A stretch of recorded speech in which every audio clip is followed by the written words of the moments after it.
All of us are building our lives on some kind of foundation. Jesus once told a parable that sounds simple: houses built on rock or sand. But it points to something far greater, the very core of our worldview. Whether we realize it or not, our beliefs about what is true, good, and beautiful all rest on something. The question is that foundation strong enough to hold when the storms hit? In Matthew 7, beginning in verse 24, Jesus said this: "Everyone then who hears these words of mine and does them will be like a wise man who built his house on the rock. And the rain fell, and the floods came, and the winds blew and beat on that house, but it did not fall, because it had been founded on the rock. And everyone who hears these words of mine and does not do them will be like a foolish man who built his house on the sand. And the rain fell, and the floods came, and the winds blew and beat against that house, and it fell, and great was the fall of it." This comes at the end of a number of Jesus' key teachings about the kingdom. If we are going to prosper as children of God, we must be dedicated listeners and doers of what he says. As James put it, "But be doers of the word and not hearers only, deceiving yourselves." This is foundational to the Christian's worldview, and it's important for us to think about how critical these foundations are. Don't underestimate the importance of worldview foundations. We generally go through our day without thinking about this, but everyone has a worldview, and every worldview has some kind of foundation.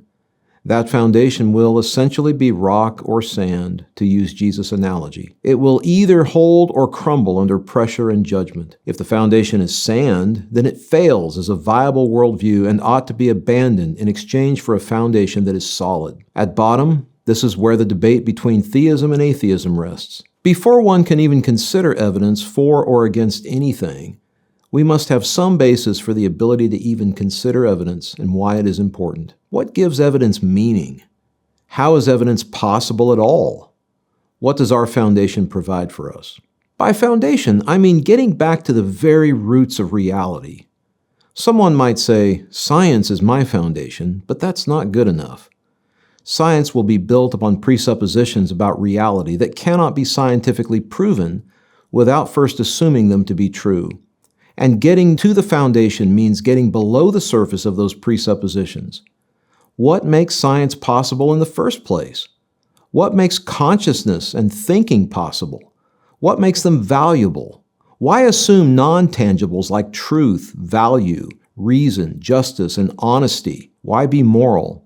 And who gets to determine what this means? The questions can go on, but whatever lies at the bottom of it all must be able to explain them all. When we ask about foundations, then, we are asking about the reality that cannot go any further or deeper and which cannot be built on something greater. Ultimately, what is responsible for everything that has come into being? Does that reality involve a mind, or does it involve mindless, accidental chance processes that themselves have no foundational explanation? Are there other options that do not first assume that we are either products of mind or products of mindless processes? A worldview must start somewhere, and where it starts must be something that is not dependent on anything greater. That which cannot be greater is ultimate. This is God.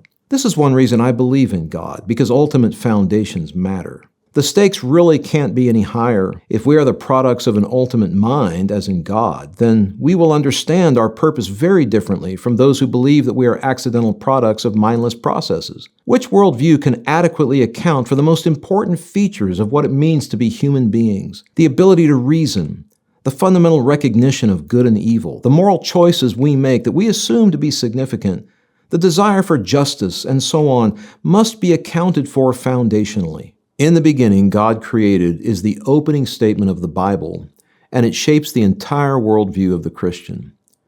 Where does Jesus fit into this? John tells us in John chapter 1, "In the beginning was the Word, and the Word was with God, and the Word was God. He was with God in the beginning. All things were created through him, and apart from him not one thing was created that has been created. In him was life, and that life was the light of men." Jesus is the cornerstone, not just of our salvation, but of our total worldview. Yet knowing that Jesus is the foundation cornerstone, we also know that people will stumble over him. Nevertheless, he is the one we are either listening to or rejecting. Christians understand that we cannot go back any further or deeper than the Lord himself. He is our rock. He is our foundation. He is our authority. Without him, there is nothing. for he sustains all things by his powerful word. Are we being wise or foolish with our worldview foundation? The answer to this question could not matter more.